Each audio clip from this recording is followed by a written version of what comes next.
Monyet nakal dan kura-kura baik hati. Di sebuah hutan yang cerah dan penuh warna, hiduplah berbagai hewan yang bersahabat. Di antara mereka, ada seekor kura-kura baik hati bernama Kuki dan seekor monyet cerdik bernama Momo. Semua hewan menyukai Kuki karena ia selalu menolong siapapun yang membutuhkan. Tapi Momo punya rencana licik yang tersembunyi di balik senyumannya. Hari ini, sesuatu akan mengubah hidup mereka. Di balik senyumnya, Momo sedang merencanakan sesuatu. Ia tahu Kuki sangat baik dan mudah percaya pada siapapun. Kalau aku bisa membuat Kuki membantuku, aku tak perlu bekerja keras, pikir Momo. Ia pun memanjat pohon tertinggi untuk memulai aksinya. Langkah pertama, berpura-pura butuh pertolongan. Momo si monyet terbaring di bawah pohon sambil memegang perutnya, mengerang kesakitan.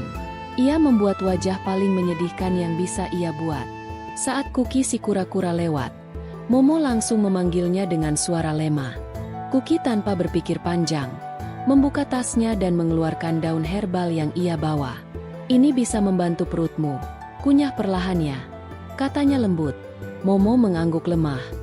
Padahal diam-diam ia tersenyum licik dalam hati. Ia tahu betul bagaimana memanfaatkan hati baik Kuki. Sementara itu, Kuki benar-benar percaya bahwa ia sedang menyelamatkan sahabatnya. Momo mulai berpura-pura menangis, membuat suaranya gemetar dan matanya berkaca-kaca. "Kuki, kamu benar-benar teman terbaikku," katanya sambil memegang tangan Kuki. Kuki tersentuh. Matanya ikut berkaca-kaca karena merasa dibutuhkan. "Aku akan bantu kamu apapun yang kamu butuhkan," ujar Kuki yakin. Di balik pelukannya, Momo tersenyum puas. Momo tiba-tiba mendapat ide baru untuk memanfaatkan Kuki lebih jauh. "Kuki, bagaimana kalau kita buka usaha bersama? Aku punya ide hebat, tapi aku tak punya tenaga," katanya manis. Kuki langsung bersemangat dan tersenyum lebar. "Aku bisa bantu. Apa yang harus kita lakukan?" ujar Kuki. Momo menyusun rencana agar semua pekerjaan berat dikerjakan Kuki, sementara dia hanya menikmati hasilnya. Momo mengusulkan usaha, pengiriman buah segar, dan menunjuk bukit tinggi tempat buah-buah langka tumbuh. "Kamu cukup memanjat dan mengumpulkan buah. Aku yang akan jual," kata Momo semangat. Tanpa curiga, Kuki mengangguk senang dan mulai memanjat perlahan. Meski tempurungnya berat, Kuki tetap tersenyum karena ingin membantu. Momo hanya duduk bersantai di bawah sambil bersiul. Setelah Kuki lelah mengumpulkan buah dan kembali turun, Momo langsung mengambil semua buahnya. "Wah, kamu luar biasa, Kuki. Aku akan jual ini sekarang," katanya sambil pergi terburu-buru. Kuki hanya tersenyum lelah, merasa senang bisa membantu. Ia tak tahu bahwa Momo tidak pernah benar-benar membagi hasilnya. Sementara itu, Momo berpesta sendirian di belakang batu besar. Keesokan harinya, Momo kembali dengan beberapa koin dan memberikannya ke Kuki. "Ini bagianmu. Kita hebat," katanya sambil tertawa. Kuki sangat bahagia dan merasa dihargai. Tak tahu bahwa jumlah itu jauh dari adil. "Besok kita cari buah lagi, ya?" seru Momo penuh semangat palsu. Kuki mengangguk dengan penuh kepercayaan. Momo mulai menyombongkan diri pada hewan-hewan lain bahwa usaha ini miliknya sendiri. Ia berkata bahwa Kuki hanya pembantu yang membawakan barang. Beberapa hewan mulai memandang rendah Kuki karena percaya omongan Momo. Kuki tak tahu apa-apa. Ia terus bekerja dengan penuh semangat. Sementara itu, Momo menikmati pujian dari semua sisi. Hari selanjutnya, Kuki sedang membawa keranjang buah yang sangat berat menuruni bukit ketika kakinya tergelincir. Ia terjatuh dan buah-buahnya berhamburan. "Aduh," keluhnya, berusaha bangkit meski lututnya berdarah. Momo yang melihat dari jauh, justru bersembunyi agar tidak diminta bantuan. Tapi Kuki tetap tersenyum, mengumpulkan buah satu persatu sambil menahan sakit. Seekor burung kecil bernama Piko melihat semuanya dari atas. Ia heran kenapa Kuki selalu yang bekerja keras, sementara Momo hanya bersantai.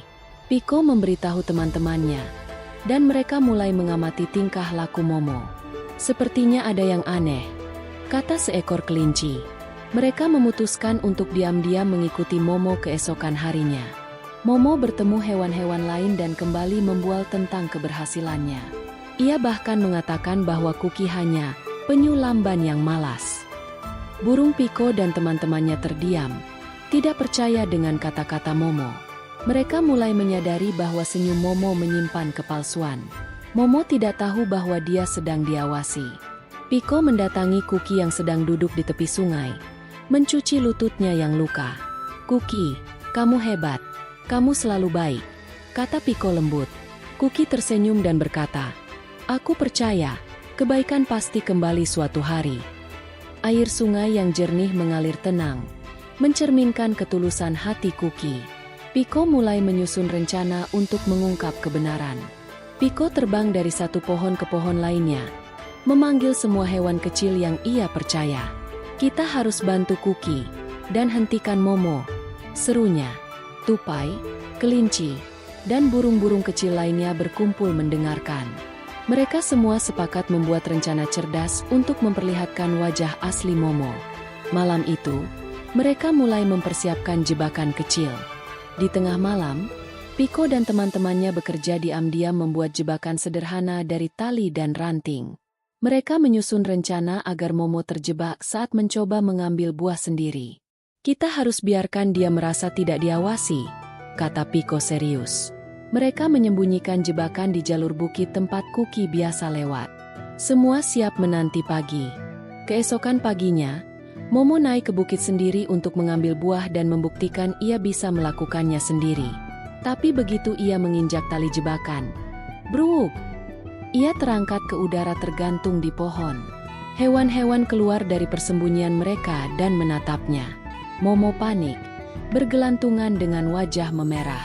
Tak ada lagi tempat untuk berbohong. Semua hewan mulai berteriak, menyuarakan kekecewaan mereka. "Kamu membohongi Kuki.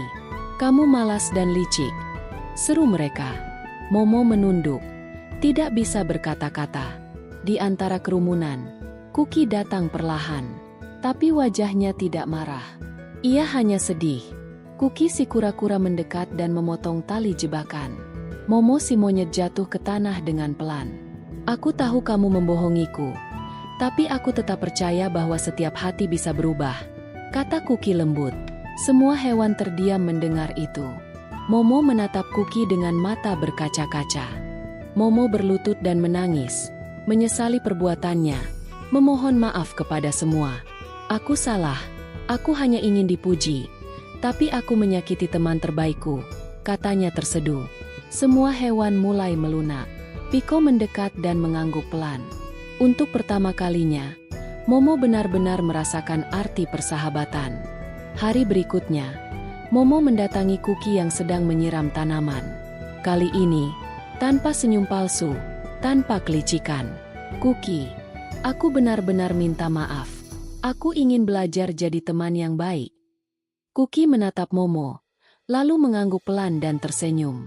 Momo pun membantu menyiram bunga. Kini setiap pagi, Momo dan Kuki berkebun bersama. Momo menggali tanah, Kuki menanam biji. Tak ada lagi kebohongan, hanya kerja sama. Momo mulai menikmati kerja keras dan senyum jujur. Kini mereka menjadi tim yang hebat. Momo memperhatikan cara Kuki mengatur tanaman dengan rapi. "Kamu sabar sekali, Kuki," katanya kagum. "Sabar adalah kekuatan, Mo," jawab Kuki sambil tertawa kecil. Momo mulai menulis catatan tentang berkebun. Ia benar-benar berubah. Teman-teman hewan yang dulu kecewa kini kembali menyapa Momo. "Hai Momo, kamu mau bantu kami memetik buah?" tanya seekor kelinci. Momo tersenyum dan langsung ikut. Mereka semua tertawa bersama. Persahabatan mereka mulai tumbuh kembali. Momo menanam tanaman bunga sendiri dan merawatnya setiap hari. Suatu pagi, ia membawa pot bunga kecil ke rumah Kuki. "Ini untukmu, sebagai tanda terima kasih," ucapnya malu-malu. Kuki tersenyum dan menerima dengan penuh haru. Mereka berpelukan. Setiap tahun, hutan mengadakan festival persahabatan. Semua hewan berkumpul membawa hasil panen terbaik mereka. Kali ini, Momo dan Kuki menjadi tuan rumah acara. Mereka menyiapkan stan bersama dan tersenyum melihat semua tersenyum. Momo merasa sangat bangga. Untuk alasan yang benar. Di atas panggung kecil, Momo si monyet berdiri dengan mikrofon kayu di tangannya. Ia gugup, tapi semangat. Dulu, aku hanya ingin dipuji. Sekarang aku ingin berbagi. Ucapnya di depan semua. Semua hewan bertepuk tangan. Kuki menatapnya penuh bangga. Malam hari, semua menari dan makan bersama di bawah langit berbintang. Lampu gantung dari kunang-kunang menyala lembut. Momo dan Kuki menari bersama, tertawa dan bernyanyi. Mereka tidak hanya teman, mereka keluarga. Semua hati hangat malam itu, malam hari. Semua menari dan makan bersama di bawah langit berbintang. Lampu gantung dari kunang-kunang menyala lembut. Momo dan Kuki menari bersama, tertawa dan bernyanyi. Mereka tidak hanya teman, mereka keluarga. Semua hati hangat malam itu. Esok paginya, setelah pesta yang meriah, mereka kembali ke kebun kecil mereka. Momo menggali lubang dan Kuki menaruh bibit baru. Setiap hari adalah awal yang baru, kata Kuki. Dan aku ingin menanamnya bersamamu, jawab Momo. Mereka tertawa bersama. Di akhir cerita, Momo dan Kuki terlihat kecil tapi bahagia, bekerja sama menanam tanaman. Persahabatan sejati tumbuh seperti tanaman, dengan kesabaran, kerja keras, dan hati yang tulus. Hutan dan hewan semua tenang, damai, dan penuh cinta.